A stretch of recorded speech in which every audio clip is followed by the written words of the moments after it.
আসসালামু আলাইকুম everyone, welcome back to Monira's world. আমার ভাইয়ারা, আপুরা, আন্টিরা এবং সোনামণিরা সবাই কেমন আছেন? আশা করছি যে যেখান থেকে আমাকে দেখছেন সবাই অনেক বেশি ভালো আছেন এবং নিরাপদে আছেন। আমরাও আল্লাহর অশেষ রহমতে আলহামদুলিল্লাহ ভালো আছি। ভিডিওর শুরুতেই সবাইকে জানাচ্ছি শুভ সকাল। সুন্দর একটা সকাল দিয়ে সুন্দর একটা দিন শুরু করছি আলহামদুলিল্লাহ। আমি আজকের ভিডিওটি শুরু করছি আমার রুফটপ থেকে। আমার কিন্তু ছাদটা ভর্তি আগে অনেক গাছ ছিল। আপনাদের অনেক কোশ্চেন ছিল যে গাছগুলো সব আমার কিনা। সবগুলো গাছই আমার ছিল। কিছু গাছ আমি সরিয়ে ফেলেছি নিচের ছাদ থেকে, আর বাকিগুলোও চলে যাবে। উপরের ছাদটাতে হচ্ছে টুকিটাকি কয়েকটা গাছ আছে, কয়েকটা বাগান বিলাস আছে। নিচের সবগুলো গাছ হচ্ছে নার্সারিতে চলে যাবে। মেলায় অংশগ্রহণ করার জন্য অলরেডি অনেকগুলো গাছ চলে গিয়েছে। বাগান বিলাস মানেই হচ্ছে অপরূপ সৌন্দর্য, তাই না? ইয়েলো কালারের বাগান বিলাসটা আমার অনেক পছন্দের একটা বাগান বিলাস, তাই ওইটা রেখে দিয়েছি। আর এই সাদা বাগান বিলাসটাও আমার অনেক বেশি পছন্দের, তাই এটাও রাখার চেষ্টা করেছি। এখানে একটা গাছ আছে, এটা হচ্ছে ফার্স্ট লাভ। আমার হাজব্যান্ড হচ্ছে খুঁজে খুঁজে এই ফার্স্ট লাভ যে গাছটা সেটা নিয়ে এসেছে। তো আমার কথা হলো, ভালোবাসা ফার্স্ট সেকেন্ড বলে কিছু নেই। প্রত্যেকটা মানুষের জীবনে ভালোবাসা একবারই আসে, একজনকেই ভালোবাসে। যেই ভালোবাসাটা কখনো সে কাউকে আর দিতে পারে না। তো আজকে সকাল সকাল ছাদে ওঠার কারণ হচ্ছে এই ফার্স্ট লাভ যে গাছটা আছে এটার মধ্যে সুন্দর ফুল ফুটেছে। তো আমার হাজব্যান্ড কয়েকদিন ধরে আমাকে বলছিল যে ফুল ফুটেছে অনেক সুন্দর, দেখো এসে। তো আমি আসলে উঠছিলাম না। আজকে আমি বেশ অনেক দিন পরেই উপরে ছাদটাতে উঠলাম। তো দেখলাম মাশাল্লাহ ফুলগুলো কিন্তু অনেক বেশি সুন্দর। গাছপালা, পশু পাখি যারা ভালোবাসে, আমার মনে হয় না তাদের মন মানসিকতা খুব একটা খারাপ হতে পারে, আর তারা মানুষ হিসেবেও খুব খারাপ হতে পারে। জানি না, আমার ধারণা ভুলও হতে পারে। তবে আমার কাছে মনে হয় গাছপালা, পশু পাখি যারা ভালোবাসে তাদের মনটা অনেক বেশি ভালো হয়।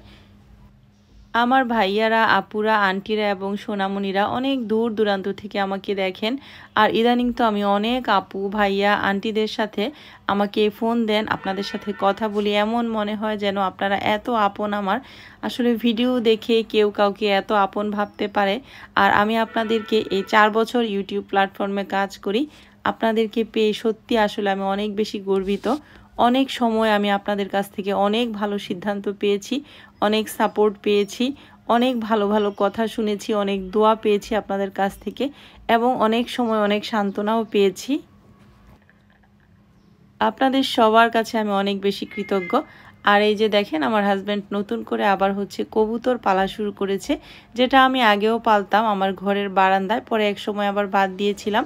এখন আবার সে যেহেতু দেশে আছে সেজন্য আবার কয়েকটা আবারও পালন করা শুরু করেছে। তবে এগুলো একটাও হচ্ছে কি বলে এটাকে, খাওয়ার কবুতর না, সবগুলো হচ্ছে রেসের কবুতর। আমার বাচ্চারা কবুতরের মাংস একদমই খায় না, সেজন্য আমি কবুতর পালার ব্যাপারে আর কি একটু খায় না যেহেতু বাচ্চারা, তাহলে এই যে কবুতরগুলো খাওয়া যায় সেগুলো পালার ব্যাপারে আগ্রহী না আর কি।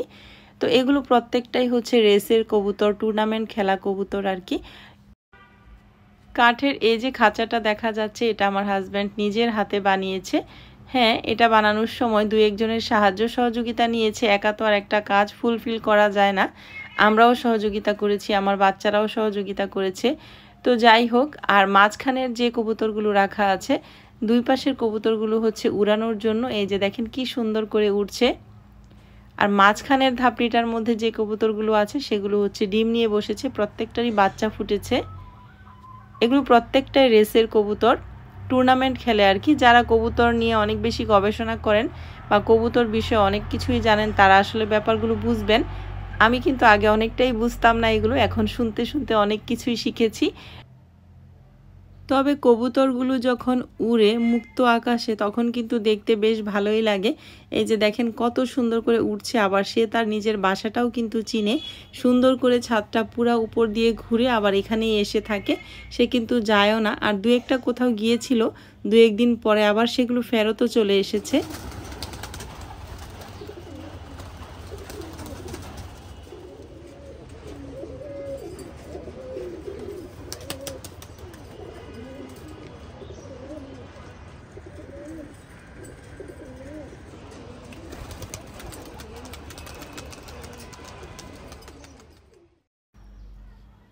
মুক্ত আকাশে ডানা মেলে কি সুন্দরভাবে উড়ছে, তাই না? এরকম যদি উঠতে পারতাম, কোনো চিন্তা, কোনো টেনশন, কোনো পিছুটান যদি না থাকতো, তাহলে কতই না ভালো হতো। যাই হোক, আলহামদুলিল্লাহ যেমন আছি ভালো আছি। মহান আল্লাহ পাক যেমন রেখেছেন, আল্লাহর দরবারে লাখো লাখো শুকরিয়া। আপনাদের সাথে আমাদের জীবনের নতুন একটা অধ্যায় আজকে ভিডিওর মাধ্যমে শেয়ার করলাম। আপনারা যে যেখান থেকে দেখছেন অবশ্যই কিন্তু কমেন্ট করবেন কেমন লেগেছে আপনাদের কাছে।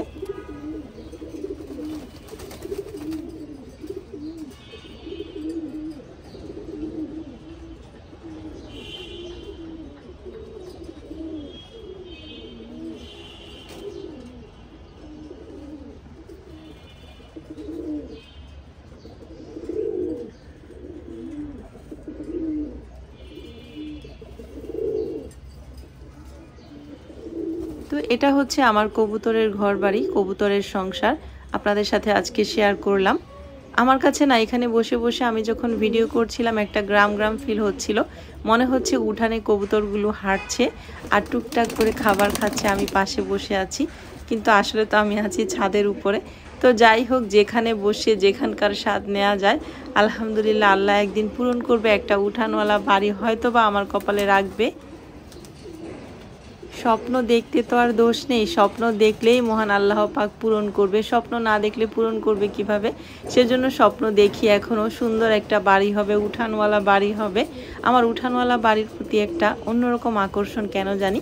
তো যাই হোক, আমি ছাদে বসে এই কবুতরগুলো দেখছিলাম আর নিজেকে মনে করছিলাম আমি উঠানেই বসে আছি। তো কবুতরগুলিকে খাবার দেওয়া হয়েছে। খাবার খাওয়ার জন্য দেখেন একজন আরেকজনের মানে ধাক্কাধাক্কি করে খাবার খাচ্ছে। আর আমি বসে বসে ভাবছিলাম যে মানুষের মধ্যেও কিন্তু এরকম ঠোকরাঠুকরি হয়, কার আগে কে খাবে, কার আগে কে নিবে, কে কোনটা নিবে, মানুষের মধ্যেও কিন্তু এগুলা হয়। আর কবুতরের মধ্যেও দেখছিলাম যে হিংসা জিনিসটাও আছে, কিন্তু ওদের নাকি কি একটা দেয়নি মহান আল্লাহ পাক যেন হিংসা না থাকে। তারপরেও দেখেন কাউকে কেউ আগে খেতে দিবে না, মানে একদম ধাক্কাধাক্কি করে কে খাচ্ছে আগে, এরকম একটা অবস্থা। যাই হোক, মহান আল্লাহ পাকের ইচ্ছা সব কিছুই, উনিই সৃষ্টি করেছেন সব কিছু। তারপরে ছাদ থেকে নেমে হুট করেই আমি চলে এলাম কোনো রকম প্ল্যান ছাড়া গাজীপুরে। আসার আর কোনো ভিডিও করিনি, এসে এখানে অনেক সময় ছিলাম। আর হঠাৎ করে আমার 2 দিন ধরেই হলো আমার মার কথা অনেক বেশি মনে পড়ছিল। তো হঠাৎ করেই মনটা ছুটে এসেছে মায়ের কাছে, মাকে দেখতে চলে এসেছি। মাকে দেখা শেষ করে এখন আমার মেঝো খালার বাড়িতে এসেছি। আর আমরা আজকে 2 জন মোটরসাইকেলে করেই চলে এসেছি। অনেক কম সময় লেগেছে, যেহেতু বাচ্চারা আসবে না তাই ভাবলাম অযথা গাড়ি নিয়ে আসার কোনো প্রয়োজন নেই, মোটরসাইকেলে চলে যাই। তো মোটরসাইকেলে আসার কারণে আমার মেঝো খালা হচ্ছে আমাকে অনেক কিছুই দিতে চাচ্ছে। আসলে এটা সেটা ওইটা কত কিছুই দিতে চায়। এখানে আমার মামি আছে, আমার খালাম্মা আছে, আর আমার মামাতো ভাই দেখেন মোটরসাইকেলের মধ্যে বোনকে কত রকমভাবে বেঁধে দেওয়ার চেষ্টা করছে যেন বোন কিছু হলেও নিয়ে যেতে পারে। তো এখানে হচ্ছে গাছের বেগুন আছে আর লাউ আছে, তো সেটাই মোটরসাইকেলের মধ্যে বাঁধা হচ্ছিল। রমজানের আগে মাকে দেখতে এসেছিলাম, দেখে চলে যাচ্ছি, খালাম্মার সাথেও দেখা করে গেলাম। আর হয়তো রমজানের মধ্যে আসা হবে না, আবার হয়তো ঈদের সময় আসব। আমার মা এখানে শুয়ে আছে কবরে, মাকে রেখে এখন চলে যাচ্ছি।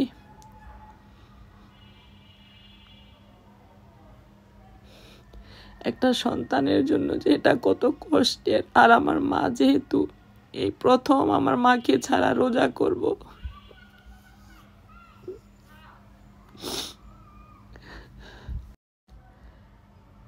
যাই হোক, বাসায় চলে এসেছি। আমাদের আসা যাওয়ায় অনেক কম সময় লেগেছে মোটরসাইকেল নিয়ে যাওয়ার কারণে। তো এই তো আরিফ হচ্ছে আমার মামাতো ভাই যে বেঁধে দিয়েছে সেগুলোই খুলে নিচ্ছে। যারা এখনও ধৈর্য ধরে আমার এই ভিডিওটা দেখছেন তারা কিন্তু প্লিজ একটা লাইক দিয়ে ভিডিওটা কন্টিনিউ করবেন। আর আপনাদের কাছে আমার আজকের এই ভিডিওটি কেমন লেগেছে অবশ্যই কমেন্ট করতে ভুলবেন না। যারা আমার চ্যানেলটাতে আজকেই প্রথম এসেছেন তাদের কাছে একটা রিকোয়েস্ট থাকছে, সাবস্ক্রাইব করে অবশ্যই চ্যানেলটির পাশে থাকবেন। অলরেডি এখন 7:25 বাজে, আমি বাসায় চলে এসেছি।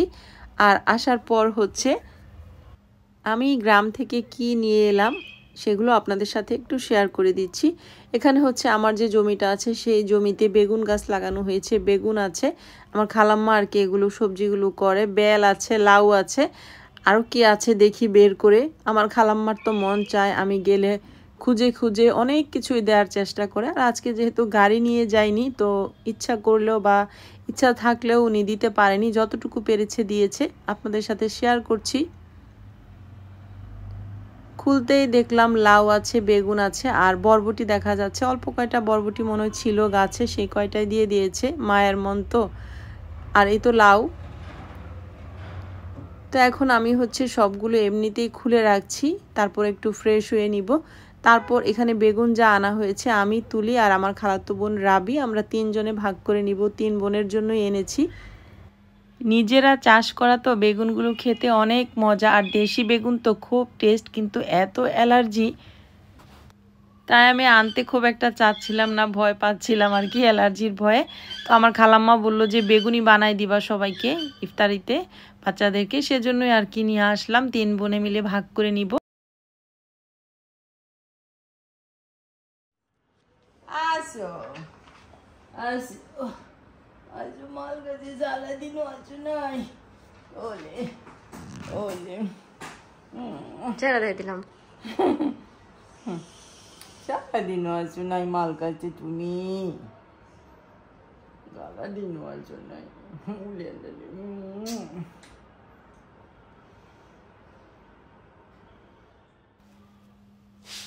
এটা হচ্ছে তার পরদিন সকালবেলা, রাতের বেলায় আর কিচ্ছু গুছাতে পারেনি। এখন হচ্ছে 3 বোনের জন্য বেগুনটা ভাগ করে নিলাম, বরবটিটা হচ্ছে ভাজি করব, আর হচ্ছে লাউটা অর্ধেক করে নিচ্ছি। অর্ধেকটা লাউ তুলিকে দিব আর অর্ধেকটা আমি নিব। আরেক বোনকে দিতে পারছি না, দুঃখিত। আরেক বোন অবশ্যই একটু দূরেই থাকে, ও আসতেও পারবে না 2-1-এর মধ্যে, সেজন্য লাউটা নষ্টও হয়ে যাবে, বেগুনটা এসে নিয়ে যাবে আর কি, সেজন্য বেগুনটাই দিচ্ছি।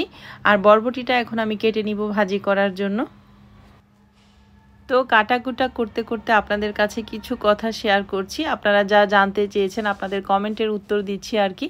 আপনাদের অনেকেরই কোশ্চেন ছিল যে আপু আরিয়ানার কি বিয়ে হয়ে যাচ্ছে, বা আরিয়ানার কি বিয়ে ঠিক হয়েছে, বা তুমি তো ক্লিয়ারলি কিছু ভিডিওতে বললে না, এবং হচ্ছে আরিয়ানার কবে বিয়ে ঠিক হয়েছে, ডেট ঠিক হয়েছে কিনা। অনেকেই তো বলেছেন অবশ্যই আপু দাওয়াত চাই। ইনশাল্লাহ আপু, সেরকম কিছু হলে অবশ্যই আপনাদেরকে নিয়েই আমি আমার মেয়ের বিয়েটা সম্পূর্ণ করব। অনেকেই আবার বলেছেন আপু তুমি তো বলেছিলে আরিয়ানার এখন বিয়ে দিবে না, আরিয়ানার পড়াশোনা শেষ না হওয়া পর্যন্ত। হ্যাঁ, আমার মেয়ের আরও বিবিএ করতে 4টা সেমিস্টার বাকি আছে। 4টা সেমিস্টার শেষ হওয়ার পরেই আমার মেয়ের বিয়ে দিব আলহামদুলিল্লাহ, যদি ভাগ্যে থাকে।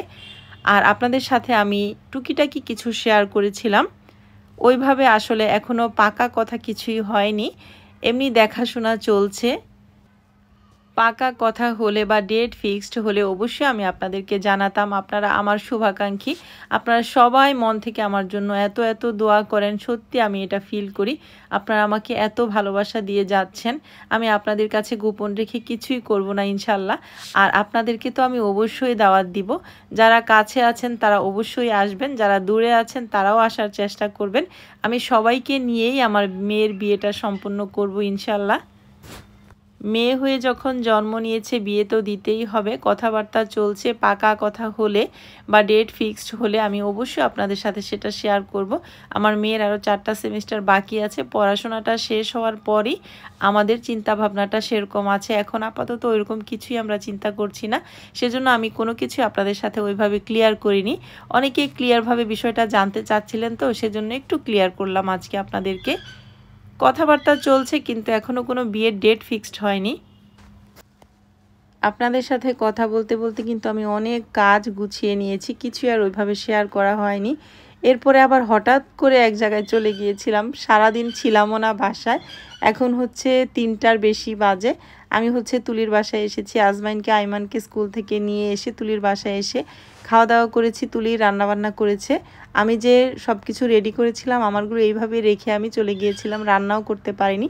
তো আমরা খাওয়া দাওয়া করে এসেছি। আর তুলি হচ্ছে তুলির ভাইয়ার জন্য এখানে ভাত তরকারি সব পাঠিয়ে দিয়েছে।